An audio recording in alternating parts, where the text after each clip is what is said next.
a música está bem colocada. Eis meu Salvador aqui, corpo e alma oferto a ti, servo. Esse é o tema do culto, tá?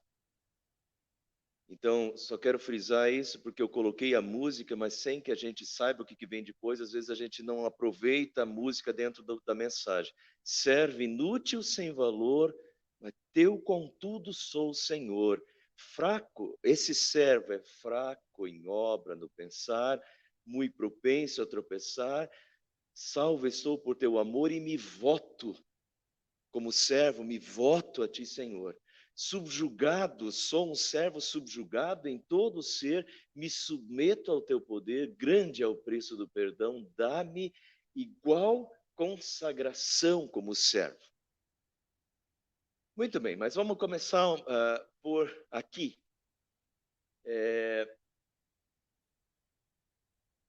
Rainha Elizabeth, eu tenho falado um pouquinho sobre ela, vou aproveitar porque a gente falei um pouquinho sobre ela no estudo bíblico esses dias e estávamos conversando sobre ela na saída da igreja aqui também.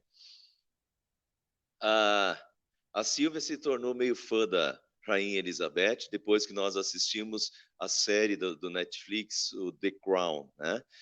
E realmente vendo tudo que essa mulher passou, já são 70 anos de reinado, mas assumindo lá com 20 e poucos anos, e tudo que ela passou com o marido, com traições do marido, e ela no poder, e com, sabe, com filhos, as situações no governo, uma mulher de muita fibra, uma mulher de muita garra, de fato.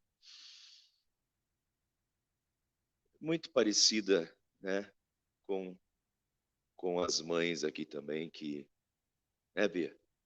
Muita fibra, com muita garra,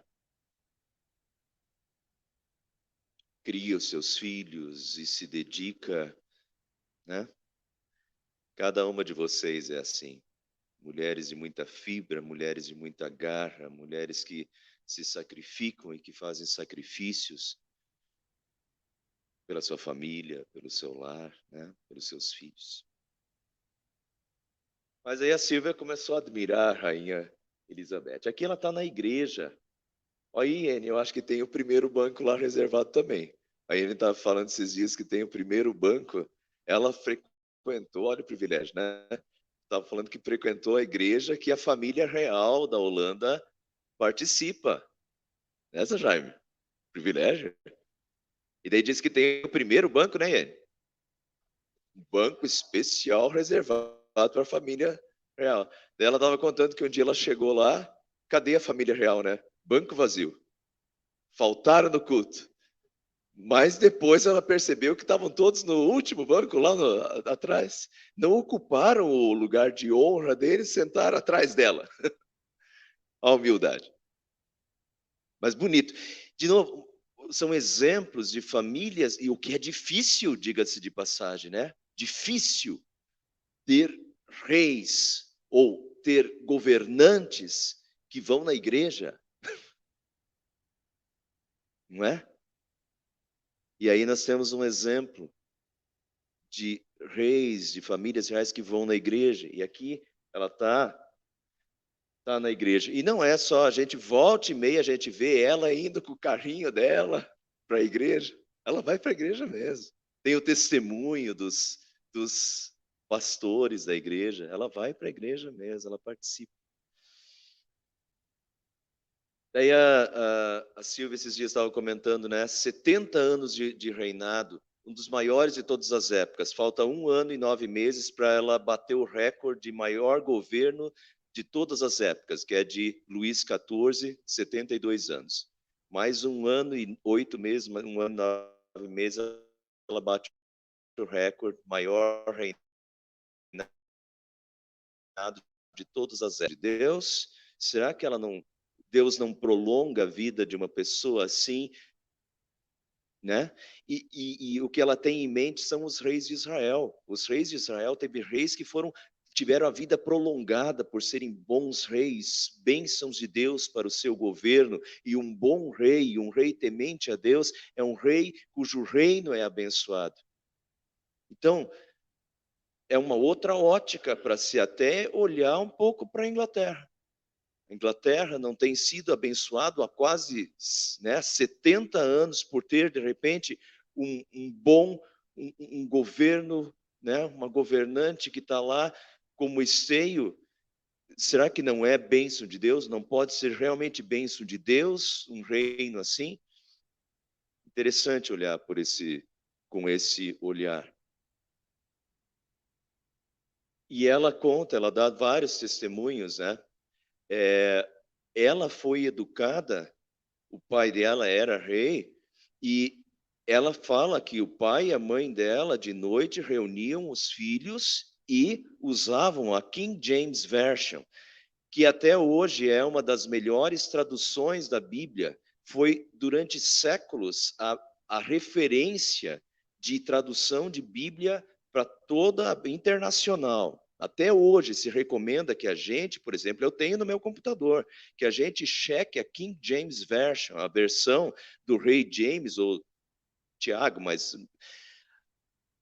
patrocinada, a tradução patrocinada pelo rei, né? Então ela conta que desde a infância o rei e a rainha reuniam os filhos e liam a King James Version, a Bíblia, né, para os filhos. Com 13 anos, quando estourou a Segunda Guerra Mundial, ela leu uma poesia sobre Deus pode, né, a ação de Deus e como Deus pode atuar no meio da guerra, 13 anos. Então, é uma mulher que. E a importância, meus irmãos, hoje é Dia das Mães, a importância de ensinar os filhos. Essa mulher teve desde a infância a educação cristã, né? Os pais, o exemplo dos pais, os pais lerem, a importância dos pais lerem a Bíblia com os seus filhos e como isso cala fundo, como isso está lá dentro dela até hoje, né? E acompanha a vida dela.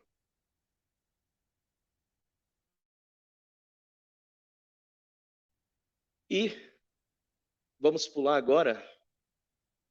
Aqui é o aniversário de 90 anos dela, 2016. A Sociedade Bíblica lançou esse livro. A rainha serva e o rei que ela serve. A rainha serva e o rei a quem ela serve. E tem diversos testemunhos dela aqui dentro, e tem testemunhos dos capelães de Windsor que servem a ela e que acompanham a vida dela. Tem referência de vários pastores que foram pastores dela, sobre a fé dela. Mas a questão é, a rainha serva e o rei a quem ela serve. Com que postura governa? A rainha que é serva e o rei a quem ela serve. No prefácio do livro, ela diz: Eu tenho sido grata a Deus por sua benignidade. Realmente eu tenho visto a sua fidelidade.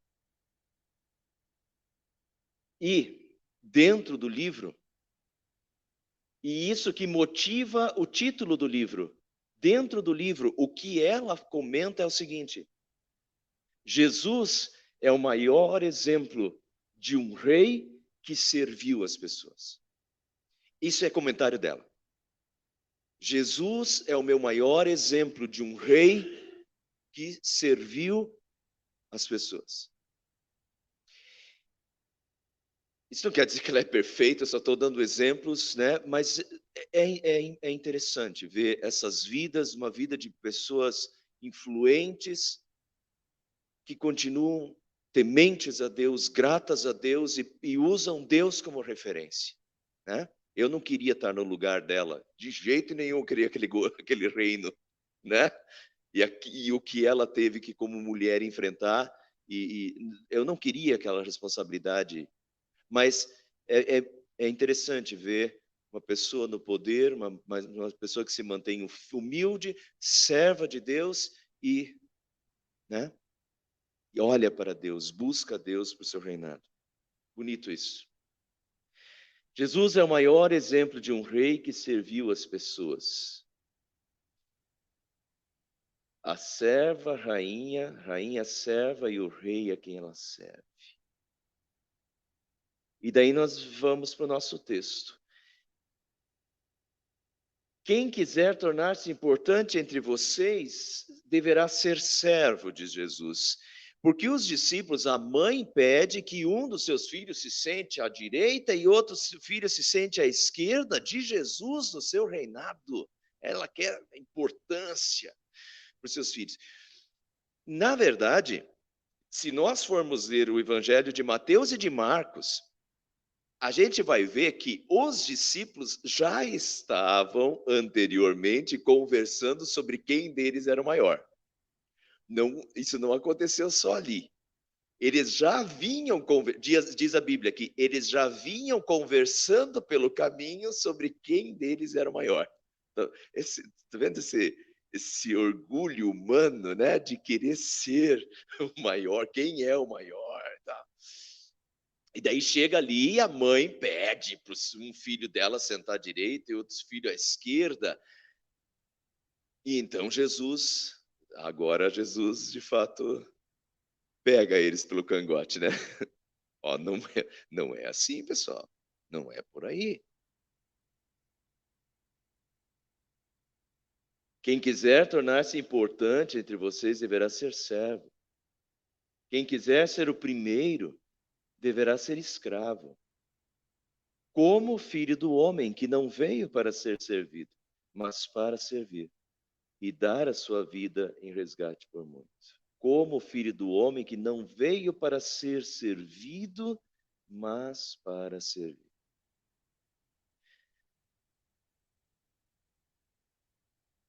Eu não sei se eles entenderam tudo, porque depois, quando Jesus foi lavar os pés de Pedro, Pedro não deixou porque achou que aquilo era humilhação demais. Quer dizer, será que Pedro já tinha, né, já estava humilde o suficiente? Dentro de todos nós tem esse, né, desejo talvez de grandeza ou de orgulho e tal, que a gente não quer servir, a gente quer ser servido. Mas Jesus diz: não é assim entre vós.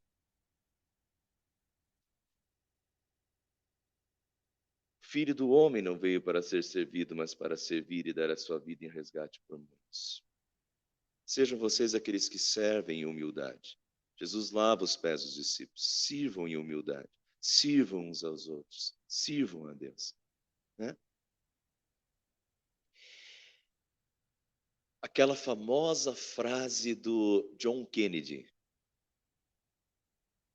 não, não peça o que esse país pode fazer por vocês, por você, mas o que você pode fazer por esse país. Isso é uma mudança de pensamento, de raciocínio que a gente deveria ter de fato, né? A gente espera que o país faça tudo por nós, mas o que é uma mudança de pensamento quando eu, né, me coloco como eu, o que eu vou fazer pelo meu país. Mas aqui eu acho que é isso. Não é ser servido, mas é servir. E essa postura é uma postura de vida em todas as áreas, a vida também na igreja, né? Eu acho que eu diria a mesma coisa na igreja. Não, não, não peça o que essa igreja pode fazer por você, mas o que você pode fazer por essa igreja. A gente não está aqui para ser servido, né? Nós somos o rebanho do bom pastor, que foi salvo pelo bom pastor, a serviço do bom pastor. Nós estamos aqui para servir e não para sermos servidos, né? Infelizmente, eu não estou falando daqui, estou falando da minha experiência. Tem muita gente que vem para a igreja e quer ser servido. O que vocês têm para me oferecer? É uma postura errada, né? Uma postura de a igreja tem que me servir. Não. Eu estou aqui para servir. Eu estou aqui porque Jesus Cristo me salvou e eu estou aqui para servir. Somos todos servos. Todos servos. Servos de Deus. Há uma diferença, uma grande diferença de postura, né? Vejam o que Pedro diz. Segundo Pedro 1:1, como é que ele começa a carta? Simão Pedro, servo de Jesus Cristo. E Paulo, Romanos 1:1, como Paulo começa a carta? Paulo, servo de Cristo Jesus. Pedro, servo. Paulo, servo. Assim que eles se apresentam. Pedro, servo de Cristo. Paulo, servo de Cristo. Então como eles se viam? Eles se viam como servos. Servos de Cristo. Eles estão a serviço de Cristo. E esse termo aqui, em grego, doulos, é escravo. É escravo. Até se a gente for retornar um pouquinho, escravo. Servo significa escravo. Pedro, escravo de Jesus Cristo. Paulo, escravo de Jesus Cristo. Servo nesse sentido de escravo. Mas eles estão tão mal por serem escravos, né? Eles não estão se queixando. Não é uma escravidão ruim. A escravidão, que escravidão é essa? A escravidão é essa daqui, ó. Acaso vocês não sabem que o corpo de vocês é santuário do Espírito Santo que habita em vocês, que lhes foi dado por Deus, e que vocês não são de si mesmos, vocês foram comprados por alto preço. O corpo de vocês é um corpo que foi comprado. Vocês já não são de si mesmos. E aqui é a escravidão na época que um escravo era comprado e pertencia ao seu senhor. Jesus Cristo, com a sua morte na cruz, nos comprou do poder de Satanás para pertencermos a Jesus. E essa nossa vida foi comprada por alto preço. Alto preço. Que preço? Vocês sabem que não foi por meio de coisas perecíveis como prata ou ouro que vocês foram redimidos, resgatados, comprados, mas pelo precioso sangue de Cristo, como de um cordeiro sem mancha e sem defeito. Jesus, com a sua morte na cruz, ele nos resgata. Ele nos resgata do poder, nos resgata do inferno, ele nos resgata do poder de Satanás para pertencermos a ele, a Jesus. E agora nós somos escravos. A quem pertencemos? Pertencemos a Jesus. Somos escravos dele e somos servos dele. A nossa vida pertence a Jesus. Isso é ruim? Não, isso é bom. A nossa vida pertence a Jesus. E agora nós servimos a Jesus. E a nossa vida é uma vida a serviço de Jesus. Uma vida de servos de Deus. E por isso Paulo e Pedro não têm vergonha de dizer: Paulo, servo, eu sou aquele que teve a vida salva por Jesus, resgatada, e eu sirvo a Jesus. Então, meus irmãos, servir ao Senhor com alegria, diz o Salmo 100. De fato, servir. A rainha serva e o rei a quem ela serve. Quem é o nosso rei? A quem servimos, né? O nosso dono, aquele que salvou a nossa vida, Jesus. E nós servimos a Jesus. Servimos a Jesus na igreja, servimos a Jesus, a Bíblia diz: sede servos uns dos outros por amor. Servimos uns aos outros em humildade, não querendo ser melhor do que os outros, mas a gente serve uns aos outros. E nós servimos a Deus. Somos servos de Deus. Onde nós estamos, somos servos de Deus e servimos a Deus. Uma vida de servos, uma vida de servos gratos, servos salvos, mas uma vida a serviço de Deus. Onde estivermos, onde estivermos. Você é um servo de Deus, Ivan. Lá na faculdade, lá no teu trabalho, um servo de Deus. Quem somos nós, né? Quando a gente se vê como eu, Ivan, ou eu, Ivan, eu, Eric, servo de Deus, né? Aí eu vivo, eu quero servir como um servo. Quero que a minha vida seja uma vida de serviço a Deus, de serviço em gratidão. E tudo que eu faço, eu quero fazer servindo a Deus, que me comprou, que me resgatou, que me salvou. Minha vida pertence a Ele e eu o sirvo com alegria e gratidão. Amém.